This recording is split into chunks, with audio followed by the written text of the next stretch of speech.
রাজধানী জুড়ে পেট্রোল পাম্পগুলোতে দেখা দিয়েছে তেলের অস্বাভাবিক সংকট। কোথাও সীমিত সরবরাহ থাকলেও অধিকাংশ পাম্পে দীর্ঘ লাইনে দাঁড়িয়ে থেকেও তেল পাচ্ছেন না চালকরা।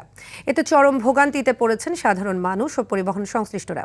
অনেকেই ঘন্টার পর ঘন্টা অপেক্ষা করেও খালি হাতে ফিরছেন।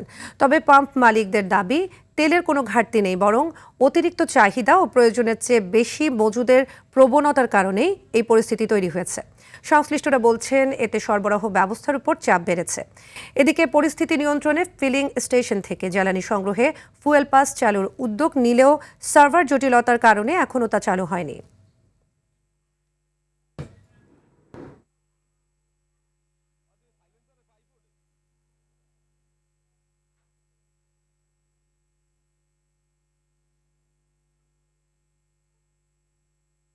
দর্শক, এই মুহূর্তে তেজগাঁও এলাকায় অবস্থিত ট্রাস্ট তেলের পাম্প থেকে সরাসরি যোগ দিচ্ছেন সহকর্মী মুনতাসির মামুন। মুনতাসির, তেল পাম্পগুলোতে সরবরাহ বেড়েছে কিনা জানাবেন, সেই সাথে তেল নিতে আসা গ্রাহকরা কি বলছেন?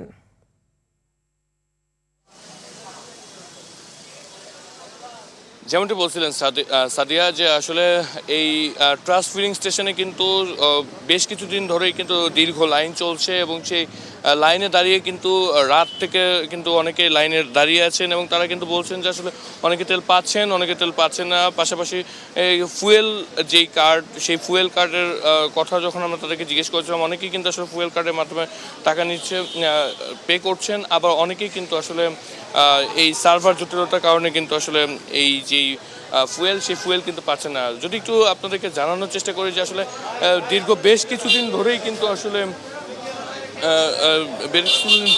আসলে তাদের যে তেল, সেই তেল নিয়ে কিন্তু জটিলতা রয়েছে। এবং যদি দেখানোর চেষ্টা করি যে এই মুহূর্তে এই যেই ট্রাস্ট ফিলিং স্টেশনের যে লাইন, সেই লাইন কিন্তু মহাখালী পর্যন্ত পেরিয়ে গিয়েছে, এমনটিও কিন্তু আমরা দেখতে পেয়েছি। এবং যাত্রীরা এবং যারা ড্রাইভার আছেন তারা কিন্তু একটি কথা বারবারই বলছেন যে এই যে দুর্ভোগ, এই যে ভোগান্তি, সেই ভোগান্তি যেন দ্রুত সময়ের মধ্যে নির্মূল করা যায়, সেদিকে যেন আসলে পদক্ষেপ নেন, এমন কথাও কিন্তু তারা বলছেন।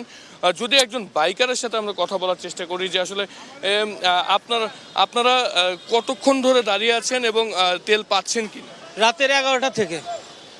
তেল পাচ্ছেন কিনা? হ্যাঁ, তেল পাচ্ছি, কিন্তু রাতের 11টা থেকে সিরিয়াল অনেক বেশি, এই কারণে এটাই সমস্যা। যদি আপনাকে আরেকটু জানিয়ে রাখতে চাই সাদিয়া, যে আসলে এই যেই পাম্পের লাইন, সেই লাইন কিন্তু দীর্ঘ লাইন হয়ে গিয়েছে এই মুহূর্তে। এবং সার্বিক পরিস্থিতি এই মুহূর্তের যে অনেকে তেল পাচ্ছেন, আবার অনেকে বিভিন্ন স্টেশন ঘুরেও কিন্তু আসলে তেল পাচ্ছে না।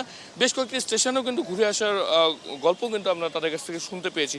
তো সর্বশেষ যদি একটু জানাতে চাই যে আসলে এই ট্রাস্ট ফিলিং স্টেশনের যেই সবশেষ পরিস্থিতি, যে তেল তারা দিচ্ছেন এবং অনেক জায়গায় আসলে তবে কিছুটা সীমিত আকারে দিচ্ছেন বলেও আমরা জানতে পেরেছি। তো এই ছিল আমার কাছে আসলে সর্বশেষ পরিস্থিতি এই ট্রাস্ট ফিলিং স্টেশন থেকে।